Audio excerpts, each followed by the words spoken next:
Wednesdays with Haunting Gurus. You've seen him all over that crazy YouTube-y thing as the host of Stiltby Studios channel. And he's also the director of Dark Hour Haunted House in Plano, Texas. It's Alan Hops. Hi. It's actually great to be on. It's great to have you. You did that like quick little stint where you were Hops on Props back a couple of years ago when you kind of stepped in to Denny's shoes when Denny disappeared, went into rehab or something, and I really appreciate you helping out. And then Denny popped back and he's like, "No, I want to do the show again," and I'm like, "All right."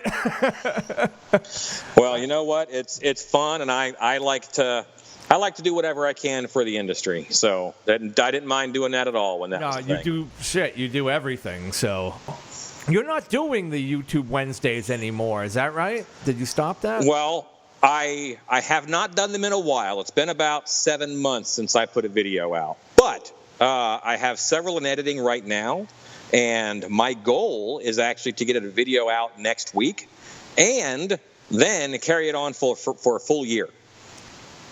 Oh. So you'll be getting a year's more worth of videos. So content was never the problem. It was always just me having the time. Yeah, I don't. Once a week is unbelievable. I mean, especially, audio is a lot easier to edit. There's a lot less work. That's why I do everything in audio. It's a lot. Right. Less. I can sit here in my underwear for one. That's always a bonus. Scratch in between 8 to 10 hours go into every 20-minute video, basically. Yeah, that's crazy. I don't know how you do it. You're a Superman, Mr. Hops. You just do. Well, I haven't been doing it lately. I took on Dark Hour a few years back, and Dark Hour has a format where there's 8 different shows a year. So we've made ourselves a year full of Septembers. So basically, we're getting a new show ready. We're taking down the old show and getting a new show ready every month, basically. Right. So I've just been slammed. But now the crew that I've got, we're kind of a well-oiled machine. So I'll be able to have the time to step back a little bit and make some more videos. Cool. Well, I'm sure everyone looks forward to that. You heard it here first on Hauntcast, people. Yeah, you did. Yeah, absolutely. I haven't actually announced that anywhere else yet. Cool. Well, I mean, you might have announced this by the time the show drops. If you haven't announced it by true. September 29th. So, I don't know. Well, whatever.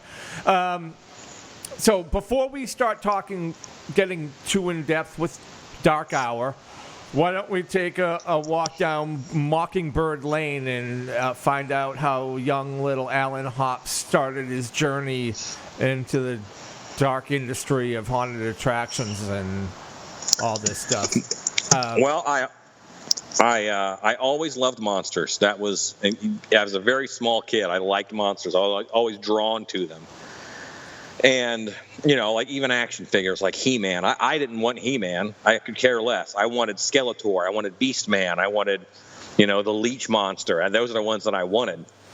And when I was 10, there was a haunted house in my grandmother's neighborhood. And I walked down to it, and I told them I wanted to scare people. And they took a ceiling tile out of a roof. It was in like an old office building. I sat on a wall. I had to get up and down with a 6-foot ladder, so there's no other way up or down. And they sat me up there, and I had a spider on a fishing pole. And as the group walked through, I would drop it right down the middle of the group. So this was how old? 10 years old. 10 years old. Now, this was a JC's kind of haunted house, or was it more upscale than that? It was not more. It was so not upscale. It was a lot of fun. Probably wasn't very good looking back. But it was a lot of fun, and it was all the charm and magic that a 10-year-old needed to grab a love of the industry and do it forever. So you worked for them for several years, and then I worked with them for 2 years. I worked with them for 2 years because they, back then it was very rare for a haunt to keep a location, especially one that wasn't on a farm or something. So, as they moved around, they couldn't get a spot 1 year. So then I went to another haunt, and that was in a teen club that I used to go to, because then I was 13 or 12 or 13, and I guess I was 12. And at that one, by that time I had decided I wanted to be the Wolfman, and that's all I wanted to be. So I had a decent Wolfman mask. I had my Wolfman costume that I had kind of put together, and I would show up to a haunt with a little gym bag, and I'd say, "I'm the Wolfman. Here's my costume." And I want to work at your haunted house, but I'm only going to be the Wolfman. And I didn't have anybody say no, so that was awesome. After that, where'd you go? Well, I actually kind of haunt hopped around. I had my first haunt that I owned when I was 16, and basically there was a farmer who had land, and I said, "Listen, I just want to use this little piece of woods that you're not using for anything. They can park in this field." And he built a little shed, and he was going to take half of my tickets, and he was going to make all the concessions money. And that first year, I think we did 600 people. I mean, I was open 2 weekends at that point, but we did about 600 people. But he was so happy from all the hot dogs and hot chocolate that he sold. He said, "Just keep all of your own ticket money," and that's how I bought my first car, which was not a great car. It was a Ford Escort station wagon, but it was bought with haunt money. That's how I got my first car. How much were tickets? Tickets were $5. $5. Yeah. And how long did it take people? How long was a walk through when people got right through the gate and they started? It was about a 10 to 15 minute walk. Okay. Yeah, it was a 10 to 15 minute walk, and it was lit with Malibu lights and flashlights. The finest show that a 16-year-old kid could afford to build, and it was werewolf themed because all I needed was this patch of woods and some werewolf costumes. And most of my money was spent on masks, and the Malibu lights were kind of a big investment.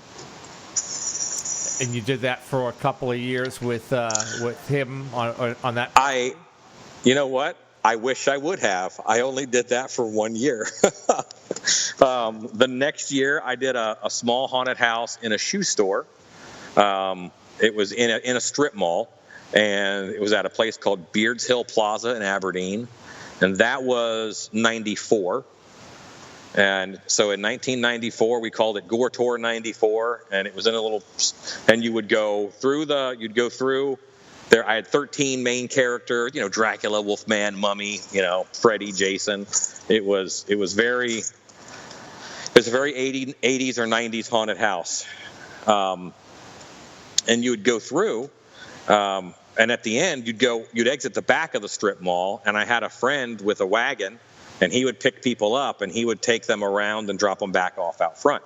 So there was kind of a bit of a hayride almost that we did in the back.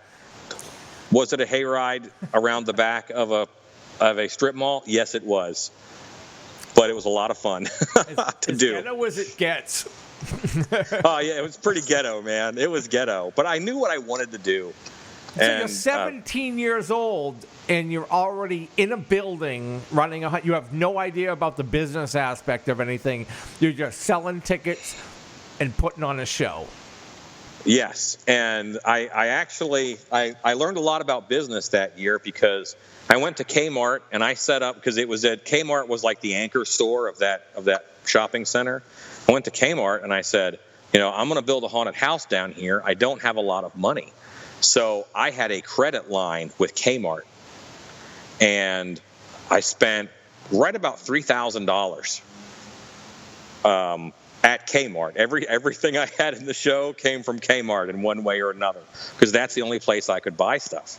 So, if I needed a wall, well, they don't sell me walls, but I can buy this plastic shelving unit that you pop together and put all the shelves on end.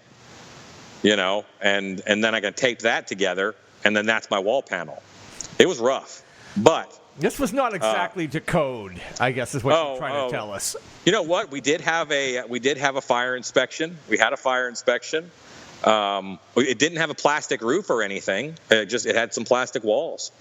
And, I learned so much that year. And I also learned how much it hurts to have to pay a big bill, like to Kmart, after that last night. It's okay. It's November. We got to square up now. And, it's just a big chunk of those proceeds is gone. That next year, though, during that summer, before that October, I'd actually gone to Orlando and auditioned at Terror on Church Street, which is a year-round haunted house in Orlando. It was. Sadly, they're closed now. I think, safe to say, one of the best haunts ever built for its size. You can't compare it to something like a Spooky World or, something massive. But for its size, it was a really amazing place. And so after that October, I did that show, and I knew that I was moving to Orlando right after I graduated high school. So then I graduated high school, and I went to Orlando. 15 days after I graduated, I drove a moped to Orlando from Baltimore, Maryland, because I wanted to work in a haunted house. Holy shit. How long did it take you on a moped to cover that distance? That's ridiculous. About 3.5 days. Wow. So then you're in Orlando. You're there for, a couple of years, and then you bounce out of there and go somewhere else? So what do you do? Well, I did Terror on Church Street for 2 years, and they were nearing the end of their run, basically. Things were changing rapidly. And I moved down in 95. And in 97, I started working at Skull Kingdom, which was a year-round haunted house also in Orlando that was just opening up. So I got to get on at Skull Kingdom when they were building it. And what's the funny thing is, I mentioned He-Man earlier, and Skull Kingdom looked exactly like Castle Grayskull. That's what they modeled it after. It was a full size. Copyright problems or anything? Nope. I guess it's pretty hard to copyright like a facade or something, Yeah, I'd imagine it'd be tough, but it was a really cool place to work. The haunt on the inside wasn't what Terror on Church Street was, but it had a good cast, and they really made the show. So you were working full-time, year-round at this haunt as well, and you ran. So you must have picked up a ton of little tips and tricks and learned so much over working at 2 year-round haunts for a couple of years. Yeah, well, and then I was at Skull Kingdom until 2001. So, yeah, I mean, I really spent, a good bit of time down there. So you went in as an actor, and you were... I went in as an actor, and I've kept acting throughout my whole career. At no point did I stop and say, well, I just want to manage or I just want to direct. Even now at Dark Hour, okay, I got the show open. Great. I'm going to go get suited up and go play. Because that's one of the most important things to me, is being able to interact with customers. Yeah, that's all the fun, right? You don't want to just sit back in a box and watch people on a video camera. Although that can be fun. Yeah. How I ended up in Texas was a year-round haunted house. It's a regular job. So I got vacation time.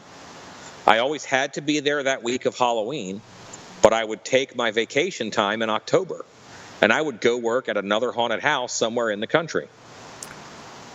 I went up and I worked at Spooky World in Massachusetts. Basically, I picked haunts that I really wanted to see or wanted to be a part of, and I was able to work at some really good shows. Spooky World, what location was it in? Foxborough. It was their second year in Foxborough. It was in Foxborough. I went there one year when I went there when it was in Berlin. Okay. Twice. Awesome.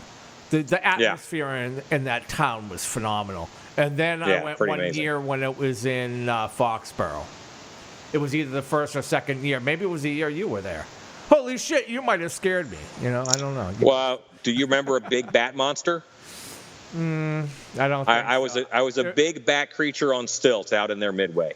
We partook before our journey. Gotcha. Gotcha. I don't remember much. I remember I went there. I do remember that disco, the ghost disco haunt thing. I do remember absolutely. That was their 3D show. Yeah, and talked about it on the show one segment that he did a couple of years ago, and I'm like, shit, I remember that thing. I walked in and I'm like, what the fuck is this thing? It was crazy. Anyway, yes, very out of the box thinking by Mr. Gannon. Yeah, sometimes you got to put him back in the box, but yes, he is good for out of the box thinking. So all right, so then you just kind of started bouncing around and spending time in October at all kinds of various haunted attractions that you just wanted to go to. Where I was undone was in 2001. I went to Texas, and while I was in Texas, I was working the show, and my wife came through. I didn't know she was my wife. But I kind of, there was an immediate, I saw my wife, I'm like, okay, that woman is important to me. And, you know, I don't break character, and I'm a giant winged monster at that point in time. So I had a security guard give her my email because she was taking pictures with one of those new digital cameras back then. And, yeah, they were new in 2001. Very high tech. Yeah, exactly. Email was even kind of new. Yeah. And I don't think I started using email until like 2000, 2001. I was like, heavy. Why do I need to use this? I don't understand the purpose. But I used to go to Chiller Theater Horror Convention, and in 1994 was the year that I got sad because I went up to each table and I'd say, can I buy your catalog? Because it used to be in the back of Fangoria magazine, or if you go to a show like Chiller Theater or any one of these horror conventions now, you would buy a catalog for $2 or $3 because you paid for them to print it. And that year they're like, oh, we don't have a catalog, everything's on the World Wide Web. And you had to say the whole thing. You didn't just say the internet, you said the World Wide Web. And that first booth, I'm like, what's the World Wide Web? You know, I have no idea what that is. I just want a catalog. Take my $3. Come on. Yeah, but they didn't print catalogs because they were on the internet all of a sudden. Yeah, they were like, well, we can save a shitload of money. Exactly. Weren't they just charging the people? But anyway, it's an investment. I get it. Yeah. So that's cool. So you worked at... You said Spooky World. What were some of the other big name places you worked at before you popped into Texas, met the love of your life, and then anchored yourself in the Lone Star State? Oh, goodness. Jason's Woods in Pennsylvania. That was the big one when I was growing up. You know, there's, haunts. Sadly, a lot of the people I met on Fright Forum and the haunts aren't even open now anymore. Adamsville Terror Complex was the one I was at in Texas, and that show, there's a haunt on that location, but it's named something else. Just sadly, the transient nature of haunts, you know. Yeah. They do come and go. When there's a real gem out there, it's important that we get the word out so as many folks can see it as possible. And then maybe it won't disappear. Yeah. Now, so you met your wife-to-be. You said, all right, then you started dating. So that was October. Okay. And at the time in Orlando, I was working for Skull Kingdom and Universal Studios. And one of those years, I just stayed in Orlando and worked at Halloween Horror Nights because that's the biggest show around. So I wanted that experience. And now, what is that like working at Halloween Horror Nights? Is it completely different from any other haunt experience you've had? Almost every show is just cast by body type. You know, okay, here's the show that we're doing. So this actor has to be 5'7" and between 150 and 180 pounds. And boom, you're that. And actually, the first year that I did Halloween Horror Nights twice, the first year that I did Halloween Horror Nights, they had cast me. I was in. They used to have a Jaws area called Amityville, and that was the name of the area. And in that, they had a scare zone where there were, kind of circusy performers type moving around. And this was 98, maybe 96. Yeah, 96, because I did that along with Terror on Church Street. I did 1 year with Terror on Church Street and Halloween Horror Nights, and 1 year with Skull Kingdom and Halloween Horror Nights. I actually went to the 25th anniversary in Orlando of Halloween Horror Nights, which was like about 3 years ago, I guess. Pretty amazing, isn't it? Yeah, it was not. I guess you cannot imagine what it's like. You can't really expect or know what to expect until you just are there, and it's so massive. The one downside I had at the start of the evening, it was great. There was like the Freddy vs. Jason haunt, and there was the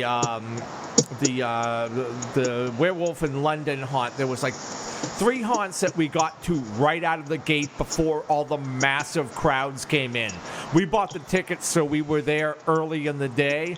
You got the layover, and then you got like an hour head start on the mass, open gates, when they let the floodgates and everybody rushes. Yeah.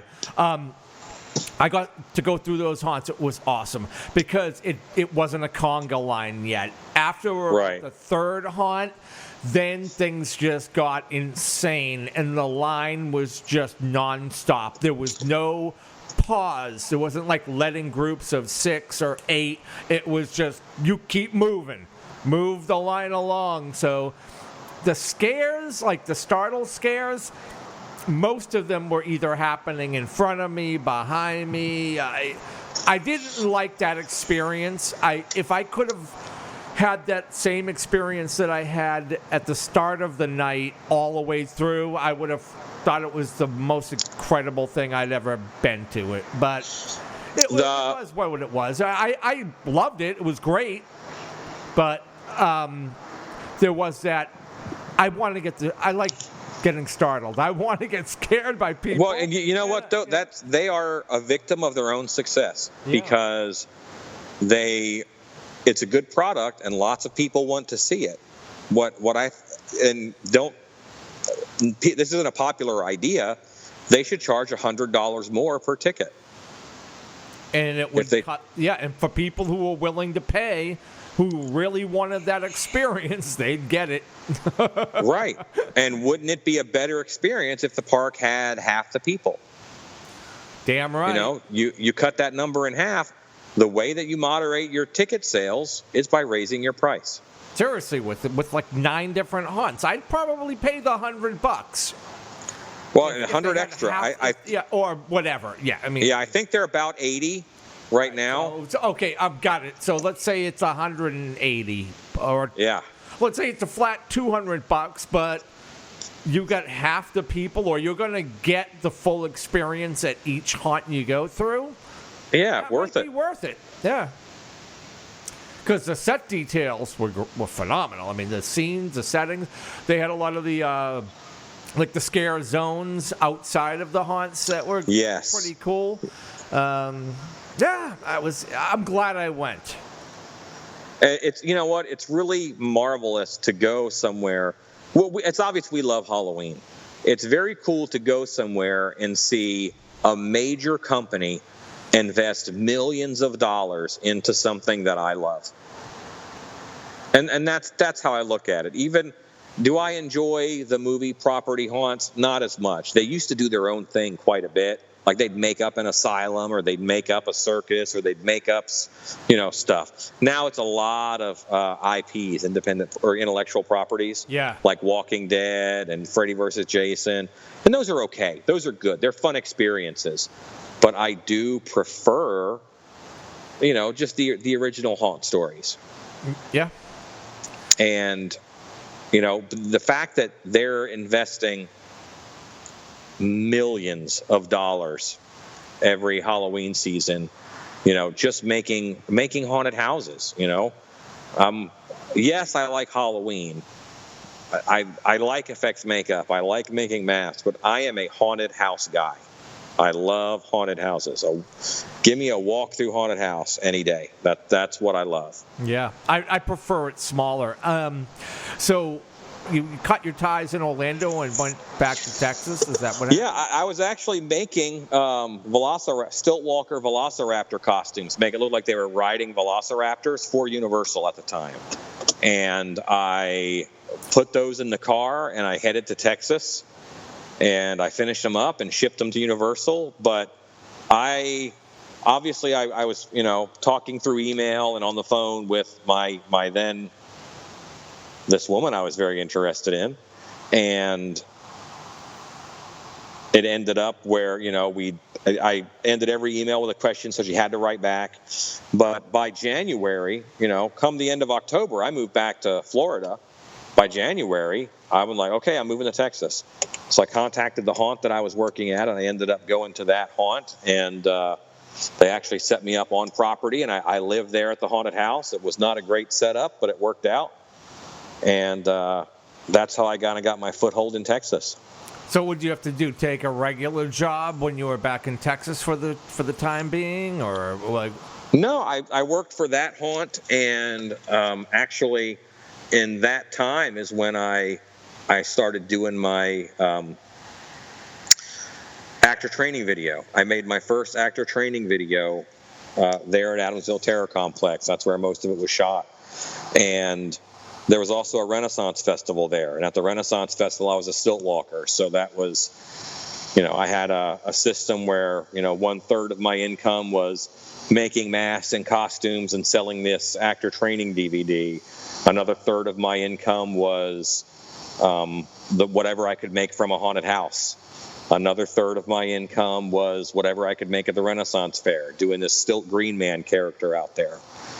And and then in November also was another Renaissance Festival in a different part, a couple hours away, that I would drive to, and I'd work at that.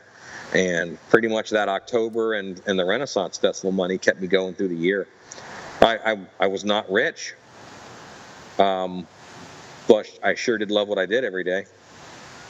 You're like carny folk. Johnny Thunder, one of the guys on this show, works at the Bates. He's one of the Q-Line actors. He always jokes around with Sean, he works full time for Randy, and he's like, "No, I can't stay up all night with you guys. I've got shit to do. I got a job to go to. You guys are fucking carny folk." He's like, "You can do whatever the hell you want." I think that's funny. Anyway. What was important to me was haunted houses, so I structured my life in such a way where I could do haunted houses. That's awesome. I mean, if you get to do what you love, and like I say, this is your full-time job, but as the director at Dark Hour, you don't have any other job you go to in the day and put on a shirt and tie. Correct. That's sweet. And in all honesty, right now, I'm sitting in my van in a parking lot in front of a movie theater in a clown suit, because I worked all day at the haunt, and then I put on clown makeup on 3 other performers and myself, and we're working the It premiere tonight to promote the haunted house. So when I say I'm living the life every day, it's freaking something. You jumped in your candy van in the clown That's right. costume. Yeah, I jumped in the van in a clown suit. And that's not creepy at all. Yeah, that's not creepy at all. I told you, I tried to get you through this as quick as possible. I think it's taken longer already than I anticipated. That's sweet. All right, but so when did you start making props because you were mainly an actor, but how did you integrate into taking on more responsibilities and learning and building and starting to make? When I worked at Terror on Church Street, I wanted to make sure that I learned everything, because I was aware that they were one of the best haunts in the country, even at that time. Like, this place is magic. and I want to learn every single thing that I can. So I would work the show for 40 hours a week, and I would volunteer doing set work, cleaning, putting things up in the gift shop, because Terror on Church Street had an awesome gift shop. And when I put up masks in the gift shop, I would, take out all the new Don Post masks and I'd put them on my head, and I'd be like, I can't see crap out of this. I can't see anything. I can't breathe. I couldn't work in this. It's a cool looking mask, but it's useless to me. So it went, it went up on the shelf in there, and it stuck in my head. I got to start making masks that we can use as actors, because most masks were done, to be a sculpture first. People are buying the sculpture that happens to be a mask. And really, you need to buy a mask that you can work in and see in and breathe out of. And that was very important to me. So I started making my own right about 96. And ever since I started making masks, I have yet to get a security deposit back on an apartment. I just end up trashing the place with plaster and clay and whatever, because the apartment kitchen became my workshop, and that's one of the ways that I just started making things. And then again, when I started at Skull Kingdom in '97, it was, we were in the process of building it. So all the set designers that they had brought in, I'd say, I'll help you out. I don't mind volunteering 10 hours, to help you out and do whatever so I can learn this. And one of the guys who built Skull Kingdom, he ended up building Tower of Terror at Disney. And shit. Yes. And when I was a fabulous artist named Chip, and when he was working there, he said, I know you're working at Skull Kingdom, but you're just acting now because it's already built. Why don't you come and help me? So I'd work daytime. I'd go and help set paint, at Tower of Terror. So you worked in the lobby? The queue line? I can tell you exactly what I painted. When you're in the queue line, and it's actually the extended queue line. If you stay inside the whole time, you won't see it. You go outside, there's an empty fountain. And I worked with Chip for 3 days painting that fountain. And what's ridiculous is there's a water line in it, and there was never water in that thing. We had to paint that water line, like that's where the scum settled, and it went down. But all those details, yeah, I got to help on that. Okay, so yeah, I think I know what you're talking about. When you go up, they usually have it chained off until they're backed up for an hour or so, and that's when you go through the extended queue.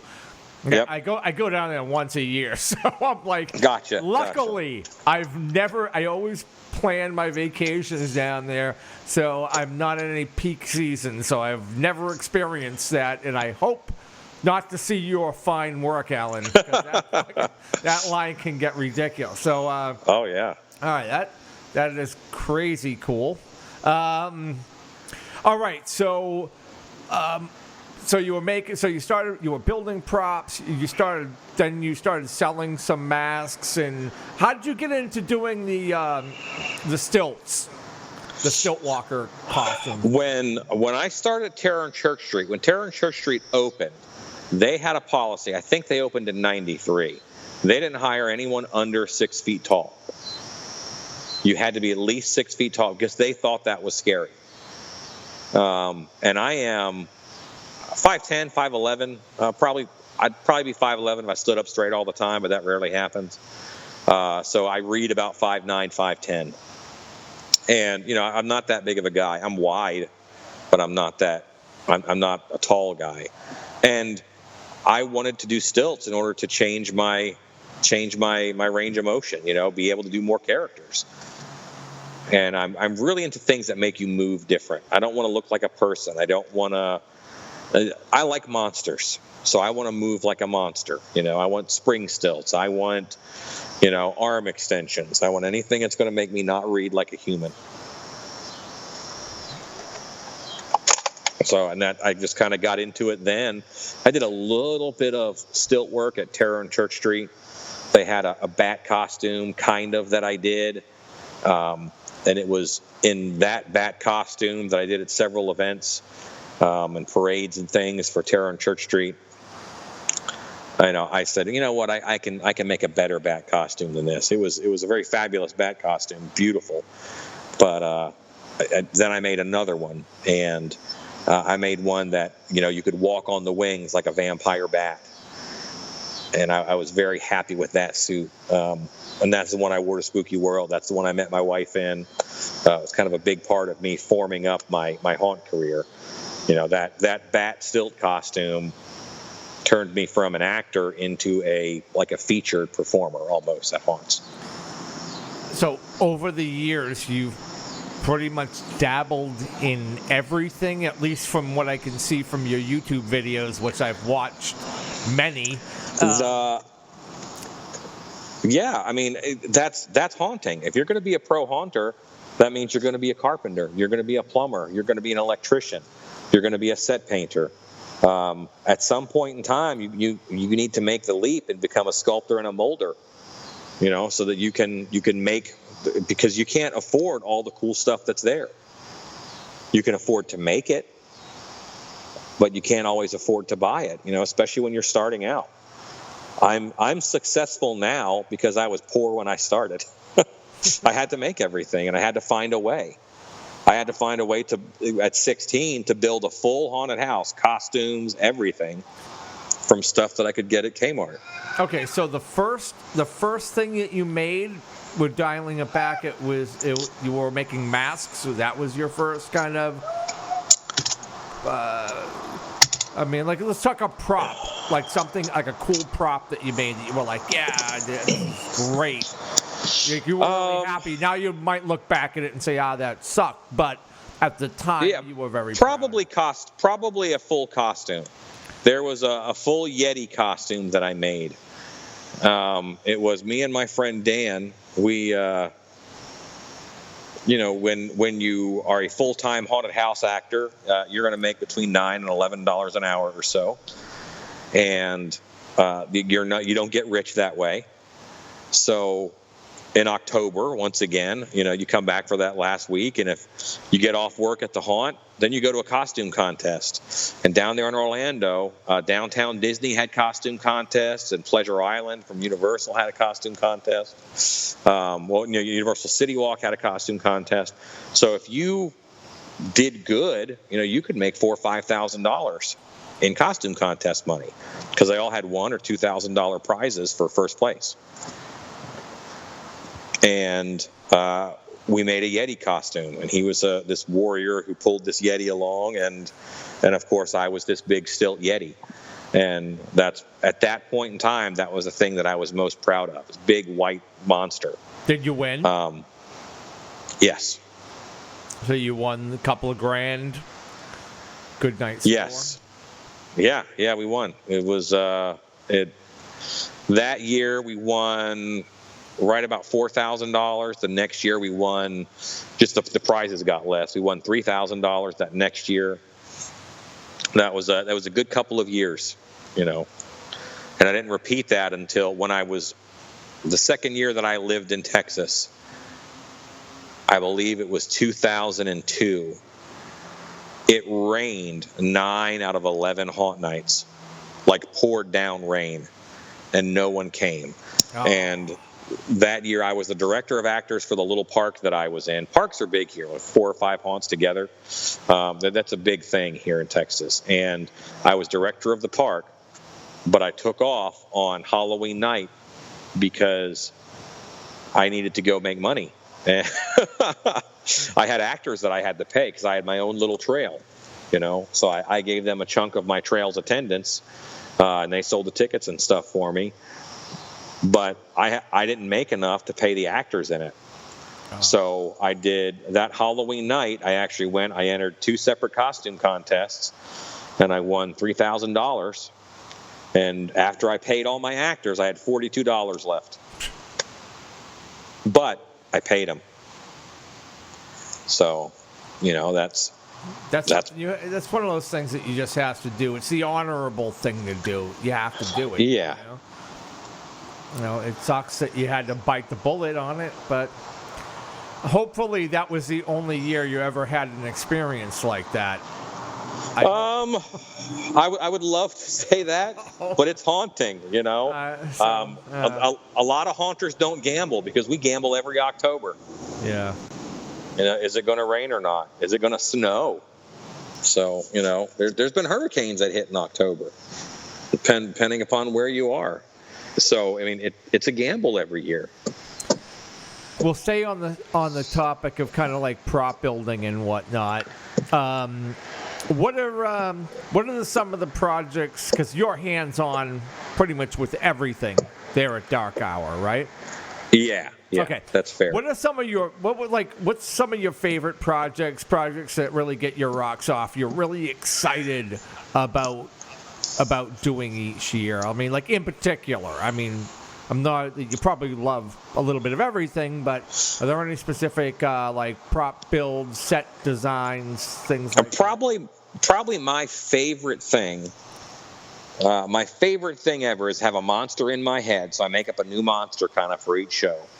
And then I get to make it, and I get to see it walking around once we're open. And that is phenomenal.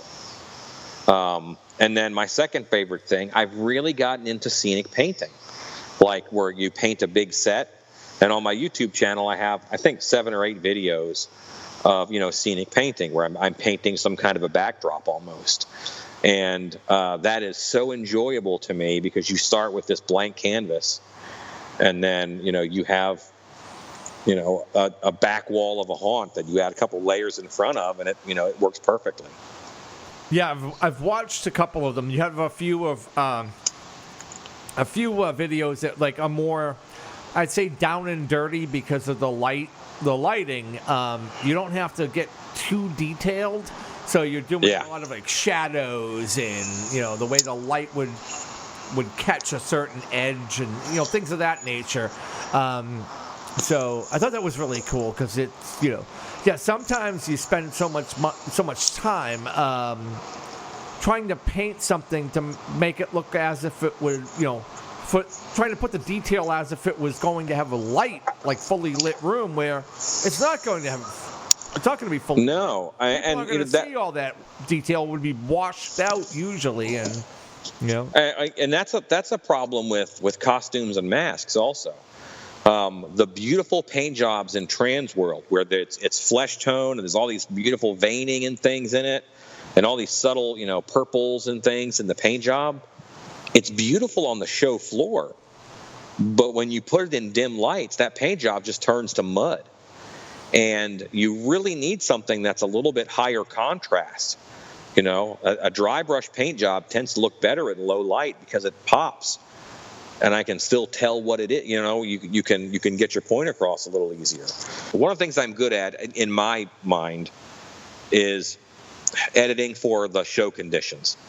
What's the lighting going to be? How long are they going to see this character? What does it have to be? You know, and then you know, I don't waste time on it by making it more than what it has to be. Why spend an extra 10, 12, 20 hours on something that is all that detail will be washed out or it will all be lost. People won't see it. You only need to show them what they're going to see. Yeah. I mean, like, you know, airbrush makeup jobs, you know. I'm not the best airbrush makeup artist out there. I'm one of the fastest because I'm going to put out low B and high C quality work in a very short amount of time. I'm not the kind of guy to do A quality work because that's going to take 20 minutes. You don't have 20 minutes in a haunt setting. You focus a lot more on actor costumes versus, I wouldn't even say static prop or animatronic type props, but is that what you like?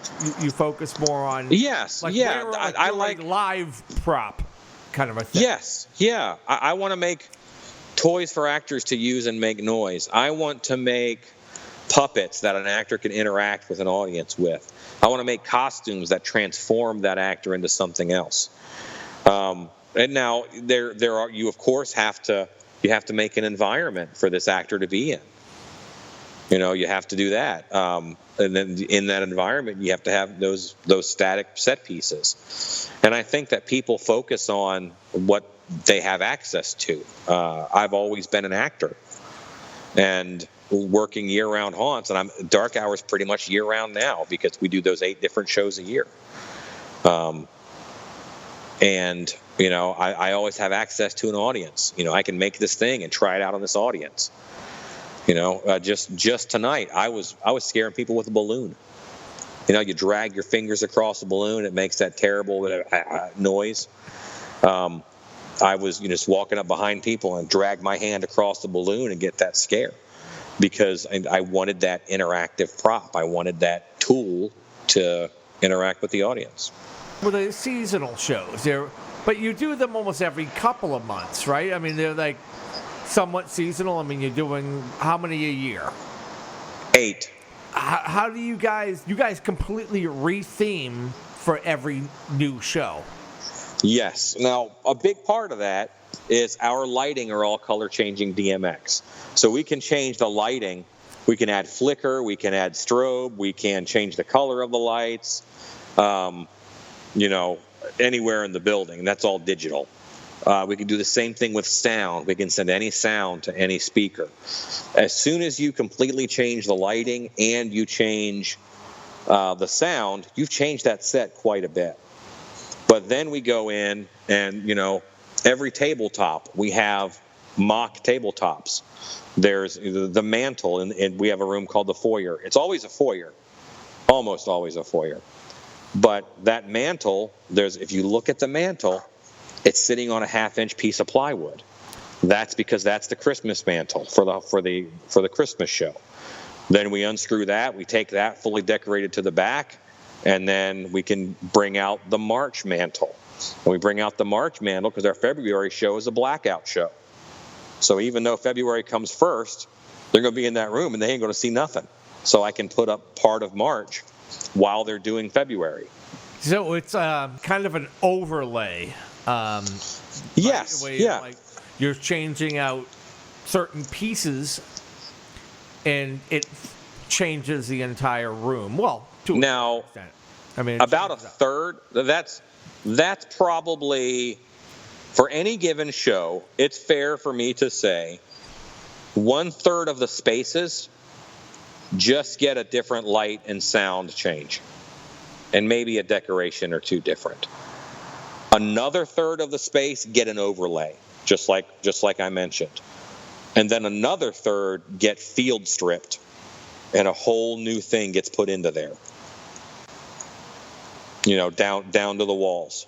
Mm-hmm. And then, we put in whatever makes sense for that show. There's one room, it's a trophy room, it's a classroom, it becomes part of a sewer for another show. It all depends on, we change up the path quite a bit too, in order to make sure that the guests who come to every show get a different experience. How do you do for attendance on the seasonal shows? Really rough that first year. I mean, it was a struggle, and we did not make money, but we knew we were investing in our audience. Do the show and the people will come because it's been here a while. That's how your show in October works. You don't get, 10,000 your first year. You get 1,400 your first year. That next year you get 3,000. So that first year when we did all these off-season shows, some of them had really low attendance, like under 200 people. It's one weekend though. Then that next year, of course, it easily doubled. And now, off-season weekend, we won about 2,000 folks. And we're pretty close to that.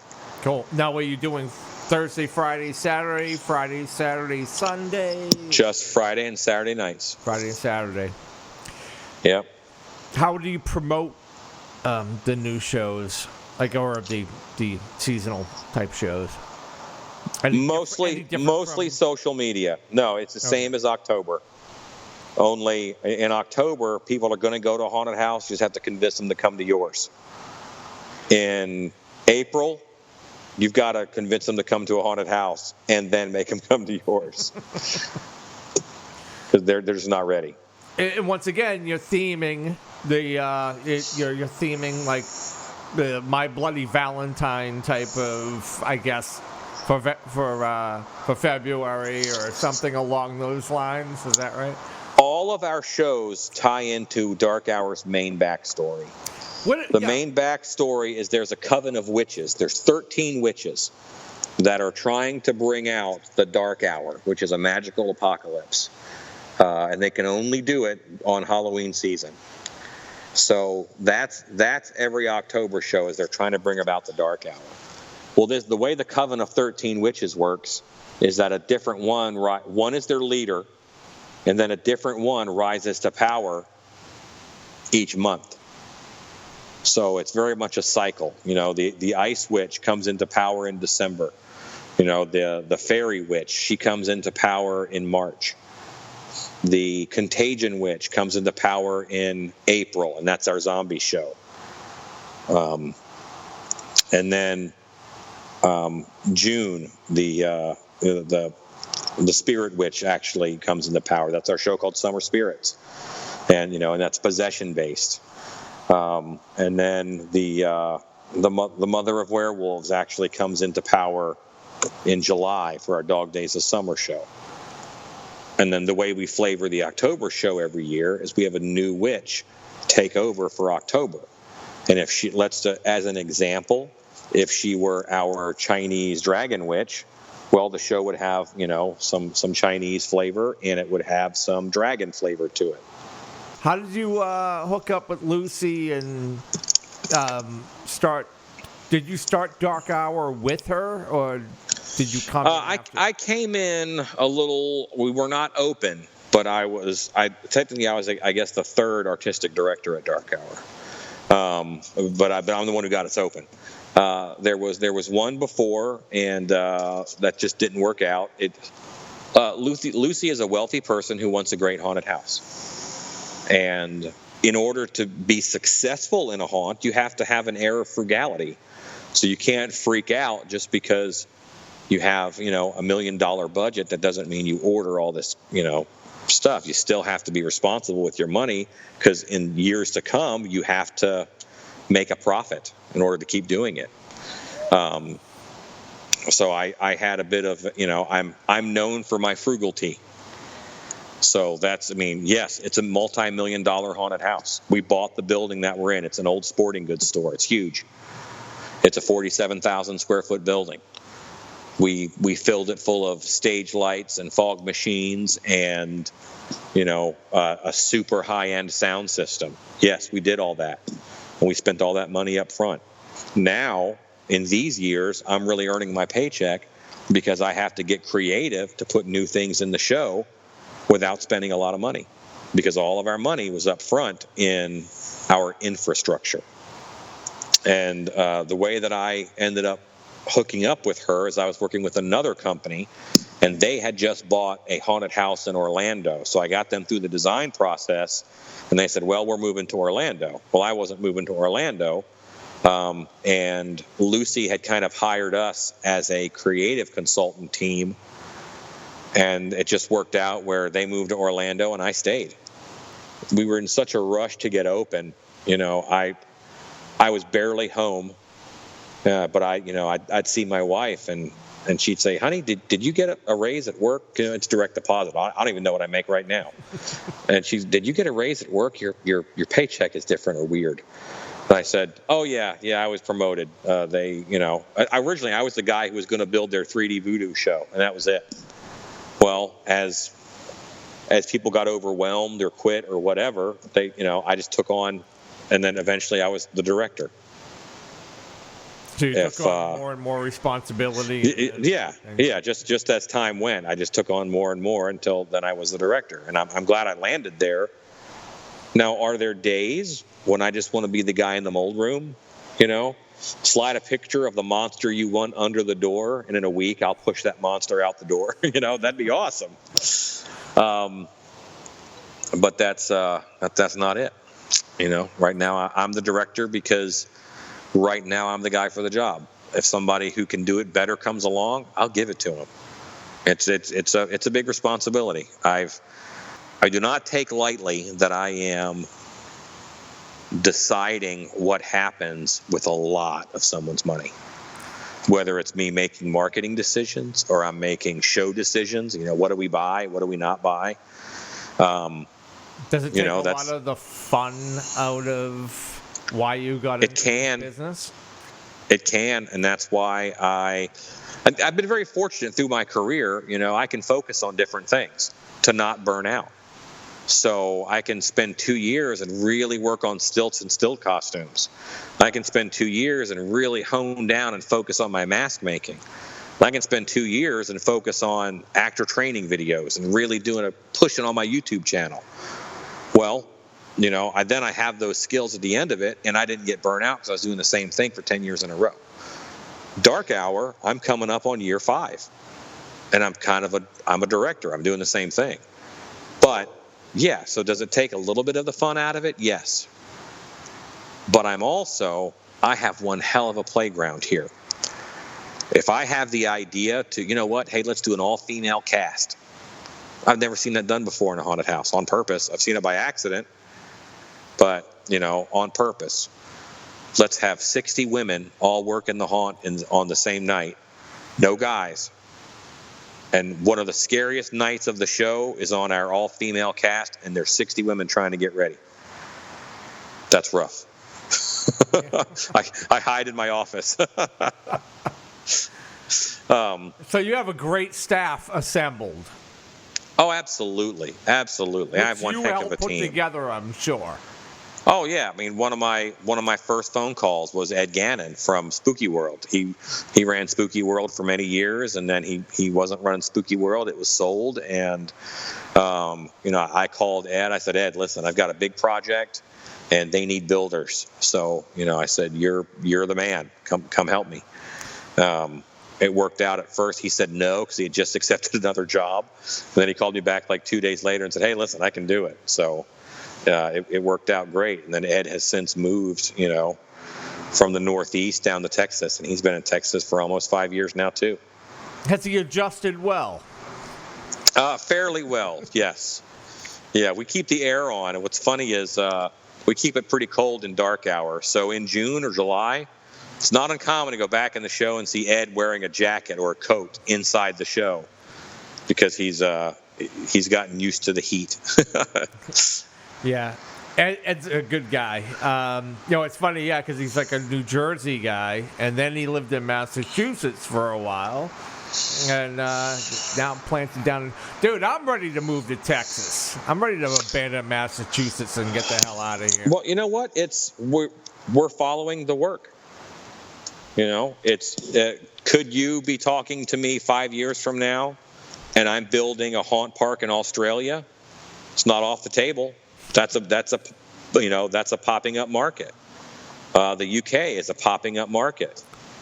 I've been flown to Puerto Rico and done haunt training in Puerto Rico. Am I a carny because I move around? Well, I'm just following the work. Right now I'm married in Texas, and she has a very stable job. She's actually in the Dallas Fire Department. I kind of married the enemy.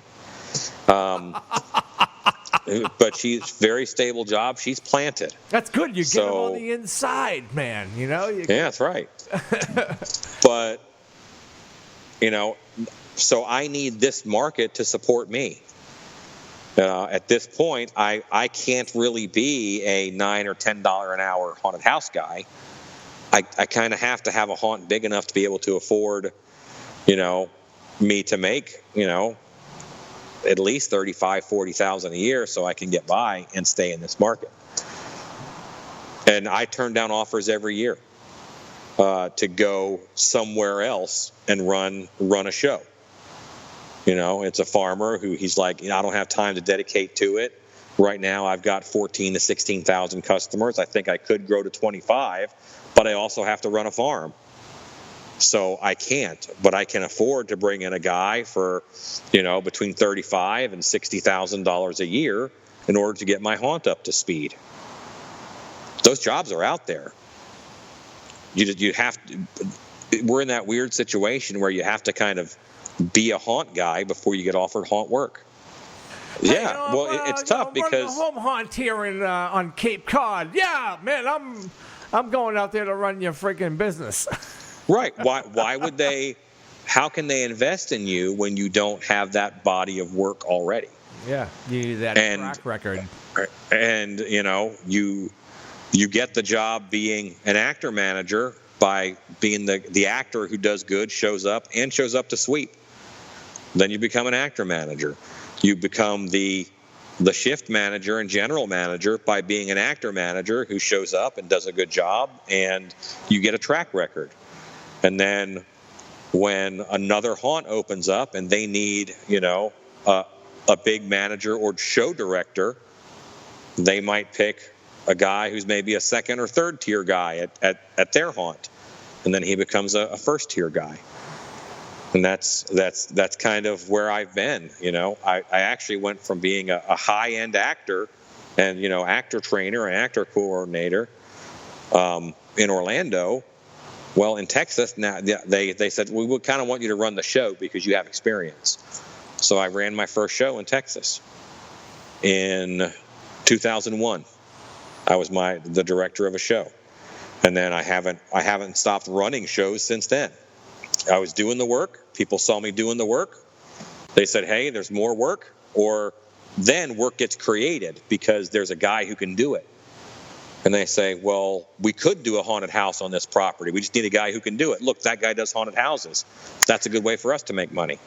If you want to really be successful in running a haunted house, you really have to be the guy who swept the floor, taught the actors, kind of learned the business from the ground up, instead of someone who thinks, hey, this is a money grab. I can just jump in here, hire a bunch of kids to act, and we could throw some money at this thing and we got a show.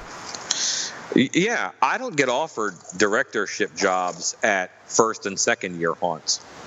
I get offered directorship jobs at third, fourth, and fifth year haunts because they went to a haunt, 5 or 6 years ago, and they saw a line of people standing in that haunt, and all they saw was a $20 bill over their heads.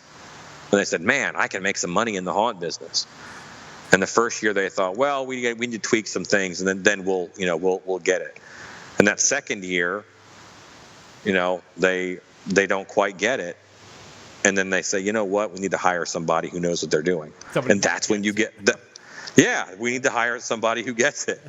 And that I've kind of been a saver of haunts, almost since, I don't know, 2000 or so. Now, you do consulting work. If somebody wanted to hire you and pay you to come in and take a look at their operation, do you do Sure, that type of absolutely. Work? Absolutely. Yeah. I do. I do whatever a haunted house needs because I love haunted houses. And if I'm not the best guy for the job, I'll tell you. And I'll say, you know what, I don't know that I can help you at this level, but here's somebody who I think can. I guess I'm going to wrap up with a couple of just questions on building shit, because I know that's what you love to do. Okay? Absolutely. Okay, so you're looking at your haunt. You want to, create a new room. I guess, obviously, this is theme-based, based on what the overall backstory is. But let's say what is your creative process like when you want to... I don't know, put a whole set together, something new that you haven't had in your haunt before, or making a complete changeover or something like that? Well, my process is pretty simple, and I've got it kind of diagrammed out. This is actually pretty easy to answer. I always have to have a setting, a situation, and characters. And I will start by making lists. What are situations that could be happening? The dead are coming back to life, zombies, that's a situation. A time portal has opened up and dinosaurs are popping out of this time portal. The situation is, there's an angry squid god, and he's trying to take over people's minds on the ocean floor. That's a situation. Babies have suddenly become rabid. That's a situation. And then for each of those situations, I make a list of settings. If the squid god is at the bottom of a pool at the local Y, then I'm going to have locker rooms. I'm going to have, a yoga room with the mat on the floor. You're going to walk around that lit pool. That's going to be awesome. you're going to walk around just like a storage closet, because that's an area that you'd find in the YMCA. If he's you're gonna have the creepy old guy with his slong hanging out, walking around. Absolutely, yeah, a guy in a Speedo, sure, because you see that at the Y. That would go in my characters list. So once you pick these different situations, then zombies on a military base are completely different than zombies in a hospital. So is your setting hospital? Is your setting military base? Is your setting a farmhouse or a Victorian house? And that's where the zombies are? Are your zombies at a carnival? All of that is possible. So then once I know, okay, it is zombies at a hospital, that's the situation, then I can start making characters. Well, there's a doctor. And there's a doctor who's trying to help you. He hasn't been turned yet. There's a doctor who has been turned. So there's doctor zombies, and there's nurse zombies, and there's patient zombies. And that's where all these cool characters come from. And then from those three lists, the rooms just leap out at you. At that point, once you start going through these lists, it's hard to stop getting ideas. You can't turn the faucet off, is what you're telling me. Yeah, now, that's it. All right, so I think maybe one more question before we wrap it up. I know you love making monster costumes, like you're creating creatures, right? So give me, what are your top 5 materials that you are, like your go-to materials to put together a new creature? Well, you've got to give some praises to a morph suit, because it can be a second skin. I can airbrush on top of it. I can I can make it look like skin. I can make it. And you put it on, and it covers the whole actor from head to toe right off the bat. So as if you base a costume off of a morph suit, then you're not going to have any patches of the actor showing, because you covered it all in the very beginning with a morph suit. And then you add layers over top of that. Another one of my favorite things is fur. If I can do a monster with fur on it. Why? Because fur is a great way to hide a seam. If an arm is separate, or the mask attaches to the chest or whatever, and it's weird, having fur on there is a nice blender, because your eyes just run right down the fur, and you don't, we see hairlines every day. So it's not weird to see skin and then a hairline, So fur, morph suits. Latex, man. Latex and cotton buildup. I use that on a lot of creatures. Of course, sculpting and molding. But it's just as important to, take that morph suit, put it on a mannequin, and stipple latex over it, and use cotton and build up ribs and build up, some rot and some wounds, or those are great things. So let's see: latex, morph suits, fur, upholstery foam. Upholstery foam is an amazing material. Every Godzilla suit you ever seen, that's just upholstery foam with a skin on it. Upholstery foam, when you learn to work it right, is remarkable. It has a thickness. It'll hold its own shape to a degree. So you can make so many things out of upholstery foam, and it's kind of an unsung material. Funny you mentioned that, because I was working on this big praying mantis, kind of a half man, half mantis prop. Right. And I needed to figure out how to do. I had a body form I bought from Ghost Ride years ago. I decided to repurpose this for this prop. And I had the arms I cut. There was no hands on the arms anyway. So I had to figure out, all right, his arms have that extra piece that comes off that makes it look like it's praying. What the hell am I going to use for that? Do I want to use foam, white foam, beaded foam, or I said, wait a minute, I remember having a conversation with my buddy Denny, and he was singing the praise of upholstery foam. And he said, awesome. You use one of those turkey knife, electric turkey knives, slicers to cut them up. And I'm like, all right, years later, I said, you know what? Let's try this out this time.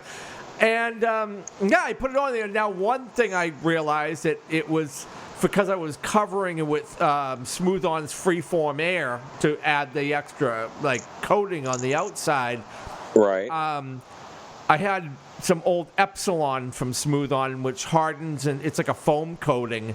I threw that on there, and that hardened up the foam. So after I cut the foam, shaped it, I put some Epsilon on. It hardened it up. It allowed it to be stiff enough to add the Freeform Air to it, and it worked out amazing. So, like I say, I probably could have just gone with the beaded foam in this case, but I mean, it was my first experience using it, and I at least got a taste of the versatility and how it's used. Yeah, and if you learn pattern making, you can make anything out of upholstery foam. And I learned a lot of that from watching the Monster Man TV show that was on a few years ago. You watch that, and he made the big double-headed shark out of foam. He made everything out of upholstery foam. What a great material. And that really kind of got me into it. And then I'm going to go my last material, number 5, hot glue. Boy, do I use the heck out of some hot glue. I use it to make raised decoration on things, to make it look like a weld. I use it, I'll make a quick silicone mold, and I'll cast nuts and bolts out of it to put onto a prop or a costume or whatever. And, of course, you can just use it to hold stuff together and then cobweb it after. I mean, it's freaking hot glue is an amazing material. 1,001 uses, that shit. Oh, absolutely. Yeah.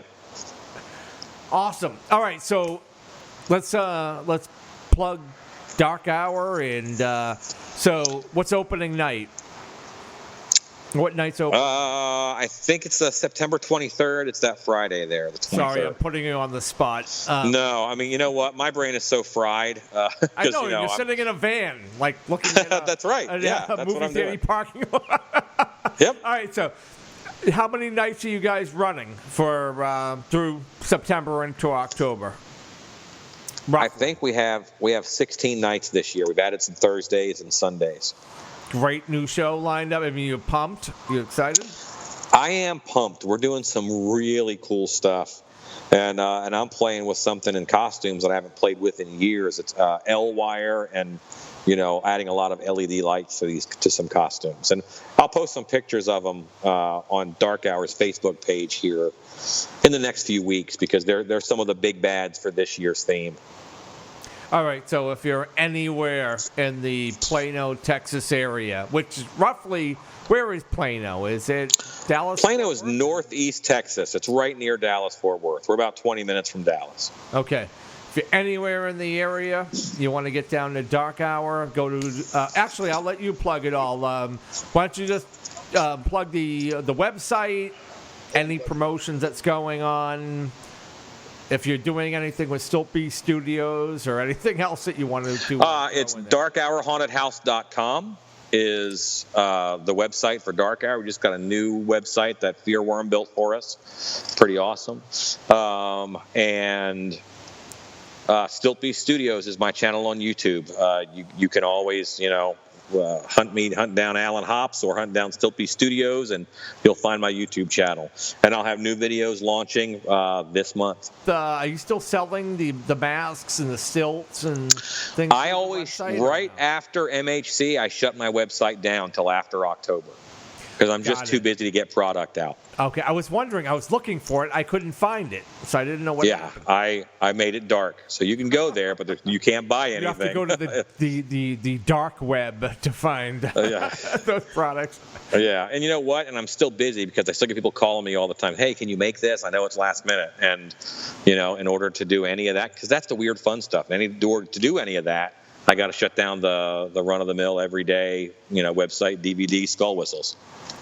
Alan, thank you. You rock. I can't wait for the new vids to come out on YouTube.